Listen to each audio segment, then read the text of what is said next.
Hey there, cats and kitties. I am the Blues Man, Johnny Blues, and with this video, I'll be discussing my thoughts on episode 4 of the anime series Onihei. Once again, killing it with the characterization, the intriguing, fascinating plot, and the pacing of it. I am loving this series. And we have a plotting that's very much contrasting between Heizo Hasegawa's past and his current sort of plight or predicament of reforming criminals and employing them as a spy net to rid feudal Japan as much as possible of the criminal element.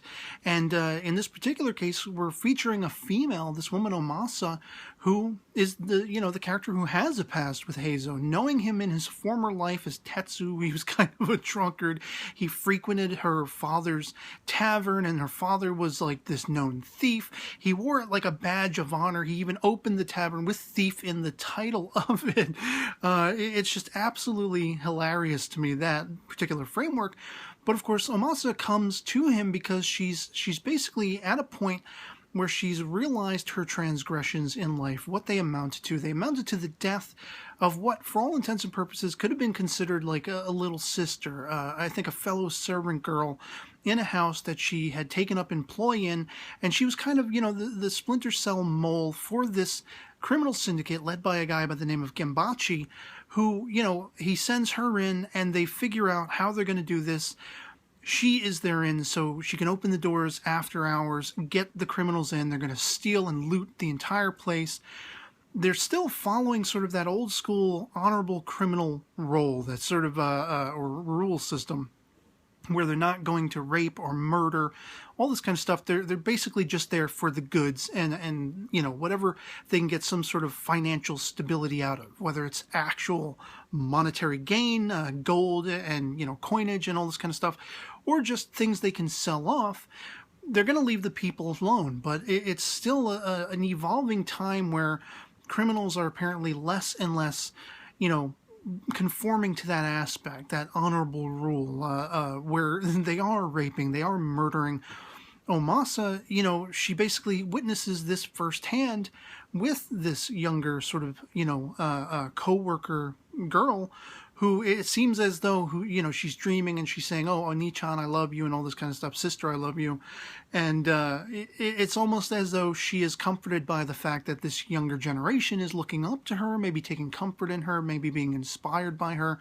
Example, we don't really know how long she was actually in the employ of this place, if that is in fact how she ended up inside there. But she does, let Genbachi's whole crew in, and this girl wakes up. She's maybe waking up and realizing Omasa's no longer laying beside her, and she comes out to investigate, basically signaling one of Genbachi's men, and Genbachi himself, seemingly, when this guy grabs her and Omasa tries to save her life, tries to jerk her away and say, no, you're not going to harm this young girl. That's not what we agreed to. It seems like Genbachi himself, throws a knife and it slits this young girl's throat. The blood splattering everywhere, landing on Omasa's face. And she really begins to realize that's the tipping point of her life, realizing, I'm in a mess. What have I been doing?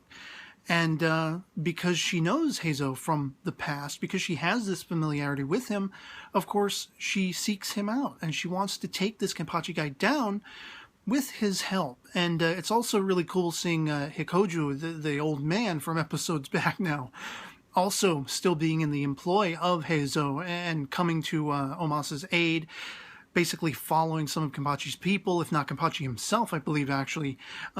He's seeking to signal her out. They're going to let her know the day of the next big criminal, I don't know if it's a bank heist or whatever it is. They're going to loot and raid a house, something like that. And so he has a really intriguing way of doing this, where he's trying to sell mollusks and fish and everything like that. He's walking the streets of feudal Japan, or whatever this particular area, they're inhabiting. And he calls out, he seeks Omasa out, and he lets her know, okay, it's going to be 2 days from now, or a day and a half from now, but you're not going to know the exact pinpointed spot until the very last minute, until the day of, hours before we're going to hit it.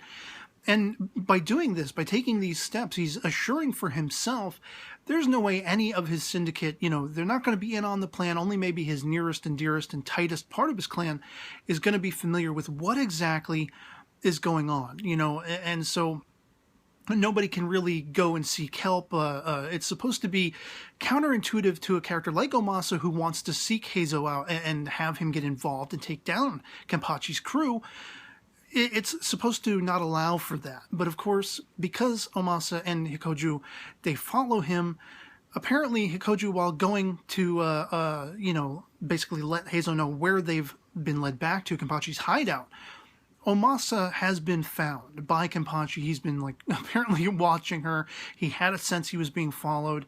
And they capture her, and things get really tense and tantamount, where Heizo has to come to her rescue in a way. And what follows is one of the baddest ass fighting sequences thus far as we've seen in this series, allowing Heizo to live up to that Oni title, that demon title. He's a fighting demon. The entire choreography of this particular sequence, from his pole vaulting over the outer wall of Kenpachi's clan's hideout to taking on guy after guy after guy, and then multiple guys and everything like that, it is absolutely scintillating. All the sword fighting that's going on. Arms are getting cut off. I mean, he's running along the rafters of the inside of this one room, where once he finally finds Omasa, he hides her under the floorboards, and he's like a ghost in the night. And these guys are having their asses handed to him. He takes it outside, and he actually gets hit by an arrow in the shoulder, and one guy ends up slashing his side with a spear.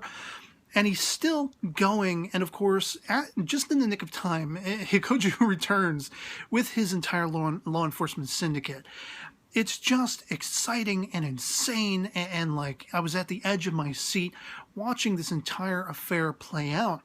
And it's basically wrapped up with, Omasa had just been nearly, or maybe had already been tortured. She was stripped down, possibly raped, and everything like that. Of course, again, that honor system of these criminals, this criminal clan, really just becoming more repugnant and less honorable. And now they're not really concerned with taking lives or raping of the women and all this kind of stuff. I mean, they don't care anymore, if they ever really did. I mean, it's arguable, but there is that romanticism of that pirate lifestyle, where honor among thieves, and we see that is breaking down, and that is making Heizo's work that much harder, which is why he so instills his body of this law enforcement agency with reformed criminals, with people like Omasa, with people like Hikoju, and characters we've seen before, because this makes his job, it's still a hard job to do, to try to rid the criminal element altogether as much as possible, but it makes it a little bit easier having people who can become moles, get on the inside of these syndicates, get information, all that kind of stuff. And it just, the entire episode, once again, bad effing ass. I just enjoyed it from beginning to end. Love to hear from you guys in the comments below. If you've seen episode 4 of Onihei as well, and what you thought of it, what your impression of it was, if you enjoyed it as much as I did. If not, why not? Let me know in the comments below. Just love having that conversation, even if our POVs happen to disagree. And so yeah, that'll be pretty much it for me on this. Hope this video finds you well, and I'll catch you all later. Peace.